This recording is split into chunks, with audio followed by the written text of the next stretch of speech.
200 साल से इस हवेली में है रमिया बाई का खौफ। आती है घुंघरुओं की आवाज। कई खौफनाक हवेलियों के किस्से अब तक आपने सुने होंगे, मगर ऐसी कोई हवेली नहीं थी जहां कोई रहता हो। इसलिए दास्तान कितनी सच है और कितनी झूठ, ये शक हमेशा बना रहता था। मगर आज जिस हवेली की कहानी हम आपको बता रहे हैं, वहां एक परिवार रहता है और साथ में रहती है रमिया, जिसे मरे 200 साल का वक्त गुजर चुका है। अगर वक्त के पन्नों का हिसाब लिया जाए तो दास्तान करीब 200 साल पुरानी है। उत्तर प्रदेश में एटा के पास एक हवेली है। वीरान नहीं, बकायदा आबाद है।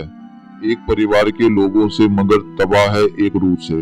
जी हाँ, इस हवेली में जिंदगी और मौत साथ साथ रहते हैं। अगर हादसों के मद्देनजर फैसला लिया जाए तो यहाँ मौत जिंदगी पर बहुत भारी पड़ी है। एक रमिया अब तक कई लोगों की जान ले चुकी है। रमिया एक तवायफ थी जिसका कभी जलवा हुआ करता था, मगर दो भाइयों ने उस पर अपना दावा ठोक दिया। नाच देखने के दौरान झगड़ा हुआ, फिर झगड़ा शुरू हुआ और फिर इस झगड़े में जो हुआ उसकी निशानी थी एक मौत। वो रमिया झगड़े में बेमौत मारी गई। ये किस्सा है 200 साल पहले का, लेकिन आज भी वो उस हवेली में दिखती है। नाच गाने घुंघरूओं की आवाज के साथ हवेली में लोग रहते हैं, मगर खौफ के बीच कई असमय मौतें हो चुकी हैं। कहानी की शुरुआत होती है एक दिन से। उस दिन सूरज को आखिरी सलाम पेश कर रहा था। शाम फिर घिर आई थी। तभी एटा के चमकरी गांव की इस हवेली से अचानक एक चीख गूंजती है। आवाज किसी लड़की की है। कहती है, मुझे हवेली से मत निकालो, ये मेरा घर है, वरना मैं तुम सबको बर्बाद कर दूंगी। कोई कुछ समझे इससे पहले एक और चीख गूंजती है, मगर इस बार चीख में मौत की तकलीफ भी घुली हुई है। पानी पानी कराने के आवाज के साथ कोई लड़की पानी मांगती है। ये वाकया कहीं और होता तो शायद कोई ना कोई मदद जरूर कर देता, मगर इस गांव में हर कोई डर से सहम जाता है, क्योंकि पिछले कई दशकों से ऐसी चीखें इस हवेली से निकलती रही हैं और लोग कांपते हुए सुबह का इंतजार कर रहे हैं। इस हवेली के मालिक सत्येंद्र तोमर कहते हैं कि यहाँ पहले सब ठीक था, लेकिन धीरे धीरे दिक्कत बढ़ती ही गई। यहाँ घुंघरूओं की आवाज सुनाई देती थी, नाचें आती थी। इस तरह प्रॉब्लम और ज्यादा बढ़ती चली गई। कई तांत्रिक बुलाया गया। कभी कभी आवाती, आपको घर छोड़ना पड़ेगा, ये मेरा घर है। इस तरह से हम लोगों को डर लगता। हम लोग खौफ के साए में जीने लगे। लेकिन सवाल ये था कि आखिर कौन है ये लड़की और इसका इस घर से क्या रिश्ता है। इस हवेली के पास से होकर गुजरने वाले रास्तों पर कब्रिस्तान का सन्नाटा फंसा है और एक अजीब अनमनी से लड़की इस हवेली में भटकती दिखाई देती है। कभी झरोके से झांकती तो कभी हवेली की छत की लगाए दूर किसी मुसाफिर का इंतजार करती हुई दिखती है। जिसने उसे गौर से देखा है बताते हैं कि उसकी नजरें पर्ची की तरह कलेजे को चीरती सी लगती हैं। मगर कभी इन्हीं नजरों के दीवाने लोग, वो जहाँ खड़ी होती थी उसके आसपास खड़े होकर लोग उसका दीदार करना चाहते थे। इस घर में वो रहती थी, उसकी खिड़की पर लोग की नजरें टकटकी लगाए रहती हैं। इंतजार करते थे लोग कि कब खिड़की खुले और उसका दीदार हो। ऐसा जलवा था रमिया का। इस हवेली के आसपास रहने वाले बुजुर्ग बताते हैं कि इस हवेली में से खूबसूरत सी लड़की निकलती थी, जिसे वो जब पकड़ने की कोशिश करते तो बिल्ली बन जाती थी। आज इस कोठी में जिंदगी और मौत दोनों का बसेरा है। दूसरी हवेलियों की तरह यह हवेली खाली नहीं है। यहाँ गुजरे दौर की तवायत रबिया की रूह भी रहती है, मगर मौत के साए में लगातार सांस लेती इन जिंदगियों पर क्या गुजरती है, ये बताने के लिए काफी है। कई लोग की मौत होना, क्योंकि इस हवेली ने अब तक कई अपनों को खो दिया है। हद तो ये है कि इस हवेली के बच्चे भी शैतानी करने या चहकने से पहले सोचते हैं। इस हवेली में आज जितनी भी जिंदगियां बाकी बची हैं, उनके चेहरों पर जिंदगी का कोई नामो निशान नजर नहीं आता है। एक खूबसूरत मगर खौफनाक चेहरा उन्हें लगातार नजर आता है। एक तक घूरता हुआ, शायद ये पूछता हुआ कि इतने लोगों की मौत के बाद भी क्या हिम्मत बाकी है यहाँ रहने की। मगर रमिया आखिर क्यों इंतकाम की आग में झुलस रही है? क्यों उसे मासूम बच्चों पर भी तरस नहीं आता?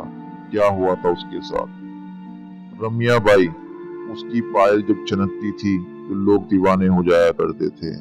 हर हवेली का मालिक ये सपना पाला करता था कि एक दिन ये घुंघरू उनके सिर्फ उनके लिए खनकेंगे।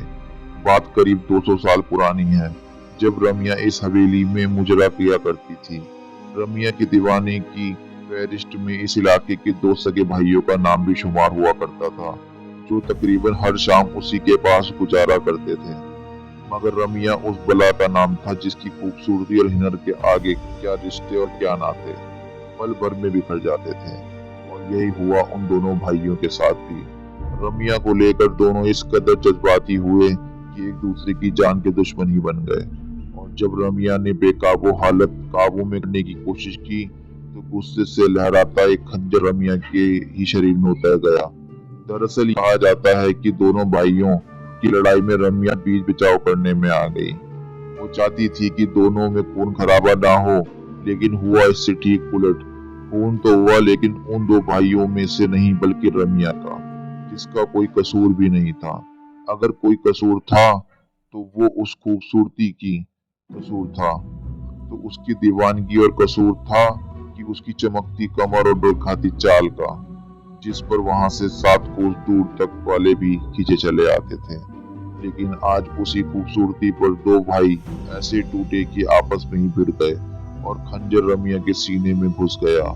वो खंजर बहुत गहरा जख्म छोड़ गया था, लेकिन जिंदगी की सांसें उसकी टूटी हुई पायल के घुंघरू की तरह बिखरती जा रही थी। मौत दस्तक दे चुकी थी, और फिर रमिया के साथ ही नाच गाना मस्ती ठिठोली सब कुछ खत्म हो गया उसकी मौत के साथ ही। और ये मौत इस हवेली पर बहुत भारी पड़ी। वक्त बीतता गया, मगर उसकी यादें कभी धुंधली नहीं पड़ी। पड़ती भी कैसे, क्योंकि रमिया ने तो इस हवेली को छोड़ा ही नहीं था। वो आज भी लोगों को नजर आती है, मगर गाती गुनगुनाती नहीं, बदहवास घूमती हुई, याद करती हुई उन सुनहरे दिनों की, जब एक महफिल दूसरी सजने को तैयार हो जाती थी। फर्क सिर्फ इतना है कि 200 साल पहले इस जोड़ी से निकला हर कदम मस्ती से झूमता हुआ निकलता था, मगर आज यहाँ से लाशें निकलती हैं। इस बारे में हवेली मालिक सत्येंद्र तोमर बताते हैं कि मेरी माँ को एक दिन साया दिखाई दिया था, इसके बाद उनकी मौत हो गई थी। इस तरह रमिया का प्रकोप हमारी हवेली पर हमेशा खौफनाक साए की तरह पड़ता गया है। एक एक कर मेरे 3 बच्चे, फिर मेरी पत्नी की भी जान चली गई। हालांकि अब इस हवेली को बचाने की जिम्मेदारी सत्येंद्र पर ही है। वो एक पढ़े लिखे इंसान है, और इससे पहले वो भूत प्रेत जैसी बातों को नहीं मानते थे, मगर आज जब वो अपने परिवार पर नजर दौड़ाते हैं तो हर रिश्ता अधूरा नजर आता है। वो जिंदा है मगर पत्नी नहीं रही, कोई बच्चा जिंदा है तो माँ मर चुकी है, माँ भी है मगर भाई जान गंवा चुके हैं। कहते हैं कि तोमर परिवार से पहले इस हवेली में गुप्ता परिवार रहा करता था। लगातार हुई मौतों ने गुप्ता परिवार को इतना तोड़ दिया कि उन्होंने कौड़ियों के दाम ये हवेली बेच दी। खरीदी तोमर परिवार ने, और खरीदते ही बच्चे बूढ़े जवान एक एक करके 8 लोग मौत के मुंह में समा गए। फिर सहारा लिया पूजा पाठ का। नतीजा, इस बार उसकी जान गई जिसने पूजा कराई थी। इस हवेली के बारे में पुरानी मालकिन आखिर क्या सोचती है? इस बारे में पुरानी मालकिन ओमवती गुप्ता बताती है कि आगरा रोड पर बसा चमकरी गांव वक्त के पलों को बुनते बुनते आज तकरीबन 200 साल गुजार चुका है। लेकिन उस हादसे के बाद यहाँ कुछ नया नहीं हुआ है, सिवाय रमिया की दास्तान के, जो यहाँ के ताने बाने में बुनसी गई है। कुछ इतनी शिद्दत से ही बाकायदा नजर भी आती है, अनमनी सी भटकती हुई हवेली के बाहर भी और अंदर भी। नतीजन इसके मालिकान इसे बेच देना ही बेहतर समझते हैं।